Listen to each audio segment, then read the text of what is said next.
de Notre Père, récité dans plusieurs langues.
Frères et sœurs, par ces différents dons que nous avons reçus, le don de l'intelligence nous permet de comprendre le dessein de Dieu pour nous, et celui de la sagesse pour discerner comment vivre selon la volonté de Dieu. Le don du conseil pour nous aider aussi à décider de comment vivre selon la volonté de Dieu, que nous raffirmons encore dans notre Père. Celui de la force pour nous aider à avoir le courage de mettre en application ce que le Seigneur nous demande de vivre. Le don de la science nous permet aussi de découvrir qui est Dieu et surtout de découvrir Dieu dans la création. Celui de la crainte de Dieu, non pas la peur de Dieu, nous permet de respecter l'alliance avec Dieu. Et cette alliance se base seulement sur l'amour, comme Jésus nous le révèle. Et dans ce respect, nous avons aussi la piété, qui est l'affection filiale que nous avons pour Dieu et aussi pour nos frères et sœurs. Et Saint Paul, dans la deuxième lecture de ce jour, nous rappelle que c'est par la force de l'Esprit Saint que nous pouvons oser appeler Jésus Seigneur. Il le dira encore dans sa lettre aux Romains, chapitre 8, que c'est l'Esprit de Dieu qui fait mouvoir notre vie pour nous tourner vers le Père, pour oser l'appeler Abba Père. Donc, si nous ne sommes pas attentifs à l'Esprit de Dieu, comment pouvons-nous suivre en réalité ce chemin que le Christ nous invite à suivre? Et chacun de nous, ayant reçu ces différents dons, Saint Paul insiste là-dessus, que ces dons nous viennent du même esprit. Ce n'est pas l'esprit de Satan qui nous a donné les dons, mais c'est l'Esprit de Dieu qui nous a donné ces dons que nous avons reçus. C'est l'Esprit de Dieu qui fait fructifier ces dons en nous. Et davantage, cet Esprit de Dieu nous permet, même si nous avons été baptisés il y a 50 ans, il y a 40 ans, 70 ans, et celui qui est baptisé aujourd'hui, c'est le même Esprit que nous recevons. Ce n'est pas qu'il y a un Esprit que j'ai reçu qui est plus mature que celui qui sera baptisé aujourd'hui ou demain. Et Saint Paul nous le dit clairement. Et ces dons que nous avons reçus, c'est pour le service de la communauté, c'est pour le bien de nos frères et sœurs. Et ces dons reçus dans ce premier jour de la semaine, alors que les portes du lieu où se trouvaient les disciples étaient verrouillées par crainte des Juifs, Jésus vint et il était là au milieu d'eux. Il leur dit: la paix soit avec vous. Après cette parole, il leur montra ses mains et son côté. Les disciples furent remplis de joie en voyant le Seigneur. Jésus leur dit de nouveau: la paix soit avec vous. De même que le Père m'a envoyé, moi aussi je vous envoie. Ayant ainsi parlé, il souffla sur eux et il leur dit: recevez l'Esprit Saint. À qui vous remettrez ses péchés, ils seront remis. À qui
bonjour. Donc cette fois-ci avec Jocelyne de l'église Saint-Paul des Nations qui va nous donner ses impressions de voilà, ce retour à la messe à l'église. Je bénis le Seigneur déjà de nous avoir protégés, gardés pendant tout ce moment de crise. Et vraiment c'était important pour nous de reprendre la messe parce que, comme on le dit, le Seigneur, c'est lui qui est notre pilier. Et c'est en ce jour de Pentecôte de l'Esprit Saint, il était important pour nous de venir à l'église. Et donc je suis vraiment très heureuse. L'organisation était parfaite. Et il y avait la distanciation physique et la messe est très bien passée, donc je suis vraiment très heureuse. Et comment as-tu vécu ta vie de chrétienne pendant cette période de confinement justement? Je rends grâce à Dieu parce que j'avais la boîte à prière qui est restée avec moi, donc j'ai pu pendant ce moment-là faire beaucoup de prières. J'ai eu beaucoup de moments de prière avec ma fille et c'était bien, j'ai senti la présence du Seigneur. Et sincèrement, le fait d'être chrétien, je pense que ça nous a donné plus de sérénité, plus de paix. En fait, je n'ai pas été agitée parce que je savais que le Seigneur était avec moi. Et je savais que toute chose concourt au bien de ceux qui croient. Donc, je n'avais pas peur. Merci beaucoup et très bonne fête de Pentecôte. Merci à toi aussi, mon frère. Alors, bonjour à tous et très bonne fête de la Pentecôte. Nous sommes avec Orlande de l'église Saint-Paul des Nations à Noisy-le-Grand. Il va nous donner ses impressions de cette première grande messe après le confinement et bien sûr le déconfinement. Alors je suis très heureuse de retrouver les frères de la paroisse en ce jour de la Pentecôte qui est ce jour-là où Dieu nous a remplis de son esprit, de son amour.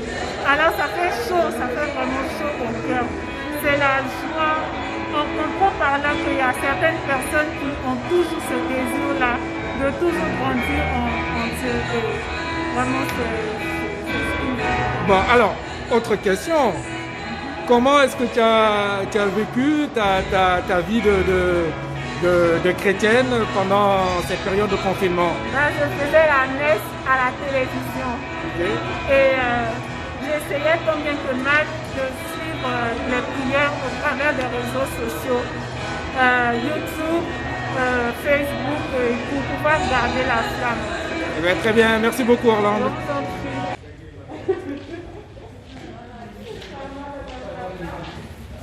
Et bien voilà, donc on enchaîne. Hein. Voilà les personnes volontaires pour désinfecter sont déjà à l'œuvre, car il y a une seconde messe tout à l'heure à 18h30. Donc là, nous étions à la messe de 11h15. Voilà, il y a une seconde messe à 18h30. Donc, étant donné que nous sommes dans une période très particulière, donc comme tout le monde le dit maintenant, situation particulière, eh bien, mais il y a des décisions, des actes particuliers, comme celui-ci, donc qui est le nettoyage et la désinfection des bancs et chaises de l'église après chaque messe, afin que tous ceux qui viendront après donc, se retrouvent dans les bonnes conditions sanitaires.